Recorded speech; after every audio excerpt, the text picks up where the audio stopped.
La différence entre l'homme des cavernes et nous, c'est le résultat de la science. Et ce n'est pas une opinion, c'est de la science. Notre monde n'est pas si moche. Comment les spermatozoïdes trouvent l'ovule ?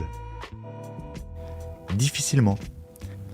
Les spermatozoïdes, 3 à 4 microns de diamètre, ont pour mission de détecter l'ovule, 0,1 à 0,2 mm de diamètre, et d'y pénétrer. Sur les 200 millions de spermatozoïdes mâles contenus dans un éjaculat, un seul y parviendra. Pour cela, le spermatozoïde est guidé par la progestérone présente dans la partie de la trompe accueillant l'ovule. La reconnaissance chimique de l'hormone femelle influence les mouvements de son flagelle, cette sorte de queue qui le fait avancer de manière linéaire ou tourner dans tous les sens pour augmenter ses chances de rencontrer l'ovocyte. Les spermatozoïdes font ainsi des pauses durant ce parcours et se nichent dans la trompe où se créent des réservoirs spermatiques.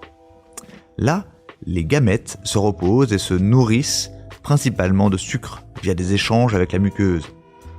Lorsque notre spermatozoïde arrive enfin près du but, un petit sac, l'acrosome, s'ouvre sur sa tête et libère des enzymes qui attaquent la zone pellucide, un bouclier de 10 à 15 microns d'épaisseur entourant l'ovule qu'il doit pénétrer. À ce stade, il ne reste plus qu'une dizaine de concurrents. Le premier à traverser le bouclier déclenche un système de reconnaissance chimique avec l'ovule. Le duo formé par Izumo, protéine présente dans les cellules mâles de mammifères identifiées en 2005, et Juno, son équivalent sur l'ovule découvert en 2015, apparaît essentiel à ce mécanisme. Si, et seulement si, les deux protéines interagissent, le spermatozoïde fusionne avec la membrane.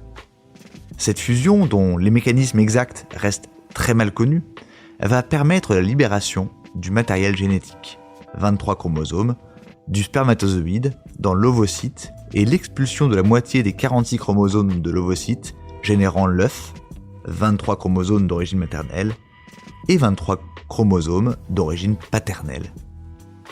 Tout cela donnera l'embryon. Parallèlement à ces phénomènes, les protéines de la zone pellucide sont modifiées et la reconnaissance chimique est désactivée. Aucun autre spermatozoïde ne pourra entrer. Voilà. Il ne reste plus qu'à vous remercier de votre attention.